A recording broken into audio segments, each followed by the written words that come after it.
Hello and welcome to Team Draft Super League. I think this is the final week of Stage 2, Round 2. I'm here with Andrew Cuneo. I'm Chris Pikula. What's up, man? Not much. So we're going to bring a lot of experience at losing in this format into the booth tonight, right? We've been drafting for 2 days and not winning very much. Yeah, this is the first time we're going to get to see other people draft Hour of Devastation. It's pretty exciting. Oh, right, Hour of Devastation. That's a big change. Also, Paul Cheon drafting for the first time as a Wizards of the Coast employee. So a lot of changes tonight. Yeah, Paul probably knows all sorts of great secret stuff now. Oh, I hadn't even thought about that. The fact that he has all the secrets. Yeah. So our teams tonight, Channel Fireball, which is, pretty stacked. Ben Stark, Eric Froelich, Luis Scott Vargas, versus Team Limited Resources, which crushed my squad in the first round. They're going to be underdogs tonight. What do you think? Sure, they're definitely underdogs, although Luis is sort of a double agent here. That is true. He is kind of trying to play both sides of this, obviously, as he's the co-host to Limited Resources, but also his complex relationship with Paul Cheon. I don't know whether, friends, enemies. I can't really tell from social media. So that could also affect how things play out here a little bit. Do you think anyone really knows how to draft this well enough yet where they're going to really bring a level of, team draft sophistication? Or do you think this is just going to be people trying to just get decent decks and not worry about that? I think nobody's going to have really all their card valuations dialed in yet, but I do think that the addition of the new set has slowed the draft games down a little bit, which is mean that I think that more of the kind of team drafting strategy is actually going to come into play. Yeah. I think we're more likely to see 3-color decks. I don't think we're going to see as many just 2-color aggro decks. Well, this is an easier format for 3-color decks, I think, just compared to the previous one. A lot of fixing in this set. Yeah. So even if it wasn't a team draft, I think that would be more likely.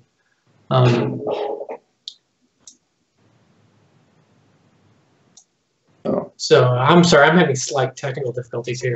But apparently I'm being told the stream is fine, so I'm not going to worry about it for now.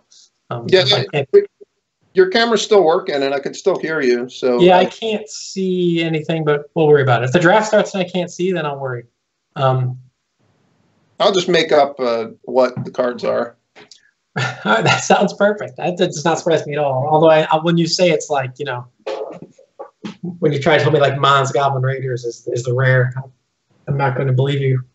Okay, so next week is going to be the start of round 3, and I think we have a graphic to show what that looks like, just so people know what we're looking forward to, the structure of the tournament.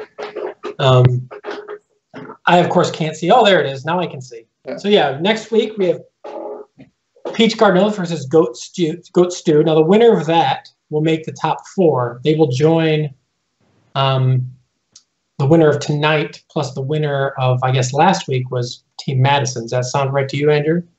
Well, I think Team Madison made it in. I don't know if they won last week or not. But all right. And most of the players next week are going to be playing from Japan, which should make things a little spicier than usual. Maybe some more, people misplays due to jet lag. Who knows?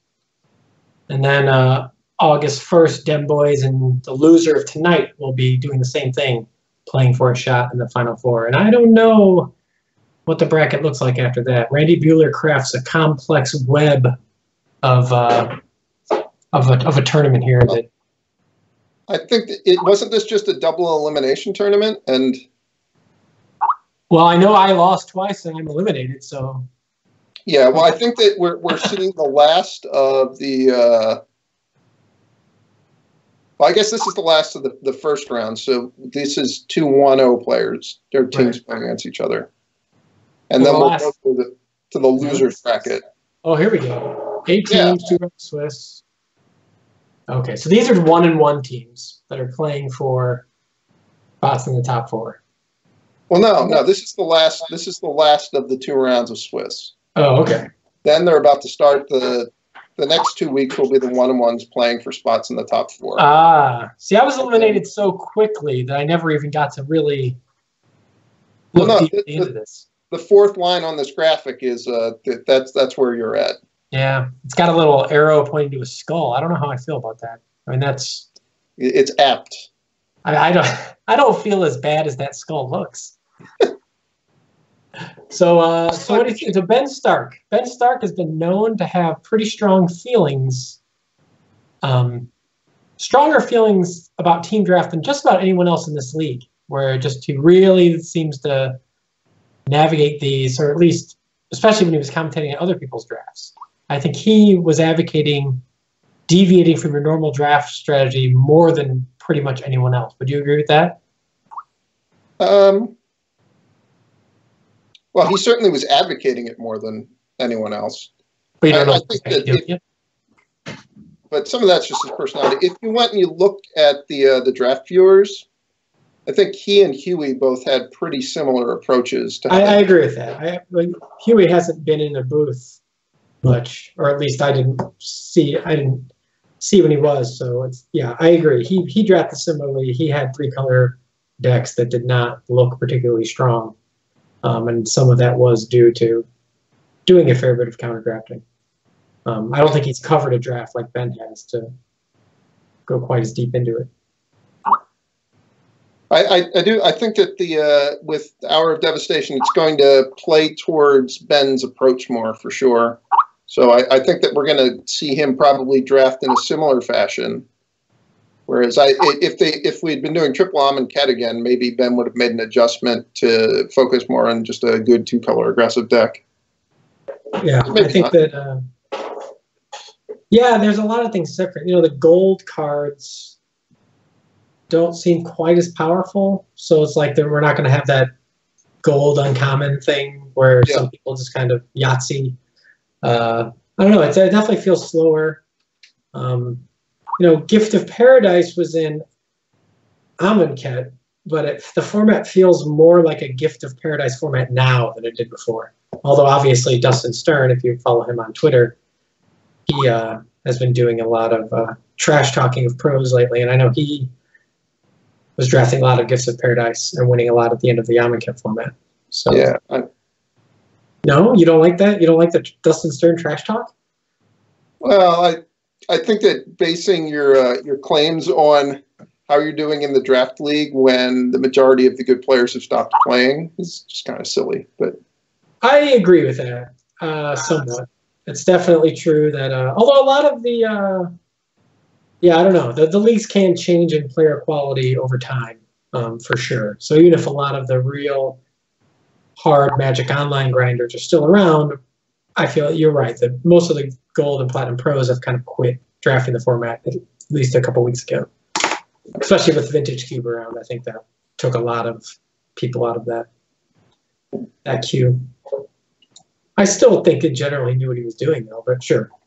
Overvaluing his results. I agreed somewhat with what he was saying, that the gist of it I got was that he liked drafting blue decks. That is correct. And like multicolored blue decks. And when I went to Grand Prix Las Vegas and played in the limited one, blue was the color I wanted to draft the most. Like, you needed a reason to draft it, but I was very happy if I opened like a good blue rare to start an Amonkhet draft. And I suppose some of our viewers are probably confused. They don't know who Dustin Stern is because they don't see the brief Twitter drama there was. But Dustin Stern is like an old school pro. He actually used to do a lot of team drafting with Mike Cron. Yeah. And so that's, it's hard to have a better pedigree than that based on what Mike Cron has done on the team Grand Prix circuit. And now Dustin has qualified for whatever the next pro tour is. I am bad at set names. So you'll see Dustin in action. Ixalan? I think it's Ixalan. Like that weird blue morph thing or something? No, that's what I thought. I thought it was going to be another morph set, but the card you're thinking of is Ixidron. Ixidron? And the name of the set is Ixalan or Ixalan. So we don't have an entire Pro Tour named after a strange blue rare? Yes, that's true. So, I mean, this Pro Tour is named after a card, right? Pro Tour Hour of Devastation. Yeah. So maybe there is just a card called Ixalan. Maybe it's one letter different. It's very slightly different from that old blue rare, and we just don't know it yet. Yeah, could be. I have no idea what that card did. Did it flip your morphs or something? I think it gave it. There's multiple cards that are like that. There's another one that's named Ixidor Reality Sculptor. And like some of them just gave you could I think you can turn morphs face down. The one I'm thinking is 2 blue and 3 colorless. Yeah. It's like a 3/3. It's like a fancy sea snid. Yeah. Yeah. So I don't know if these drafters are ready. Ben Stark. I think we're waiting for Ben to figure out how to use a computer. Is what what I'm getting. That sounds approximately correct. So I lost to Kenji today. Yeah. So I'm not going to hold that against him. I'm not going to root against their team because of that. So that would be childish. It looks like we're about to start. Yeah? Maybe not. Maybe not. So I saw you joking about how we should just talk about cards from the dark. Yes. We started the stream. So I have a question for you. What card in the new set is most reminiscent of a card from the dark? There's a very good answer. Wow. What card in the new set? I'm so bad at card sets that basically the only card I know for sure is in the dark is Blood Moon. Okay, Blood Moon is not what I think it might be an invocation. Oh, it's an invocation. Oh, Blood Moon. Yeah. That is not the card I was thinking of. The card I was thinking of, it's a rare land in the new set. Oh, see, you're like area of expertise. I feel like one of your many areas of expertise is weird lands. Yeah. I have to be honest. I haven't been committing to memory what these rare lands do. There's some sort of like bad graveyard hate rare land. Not that one. There's one that turns into a creature. It's not that one. Nope. There's one with a gigantic picture of a sun on it. Oh, I don't know what that one does. What's that one do? It lets you hide your creatures under it, and then later on. Right. Then they come back later. Yeah. Yeah, it's the new safe haven. It's a safe haven that. Oh, of course. Yeah. Safe haven. Yeah, it's pretty sweet. Yeah, I've had someone safe haven their Sandstalker, and then crack it open and kill another one of my guys. Oh, pretty interesting. Wow. That is pretty. It's going pretty deep. That's pretty cool. We're gonna have problems with card names tonight. That's what I predict. I'm not great on them yet either. Yeah. So it looks like they're getting closer. All Chion is trash talking Ben's computer usage, which is pretty standard play in Team Draft Super League.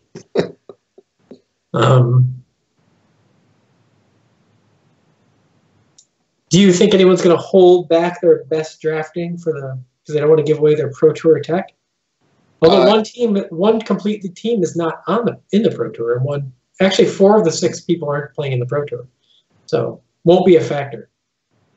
Yeah, I think that nobody is deep enough into the draft format to really have a strategy that they want to.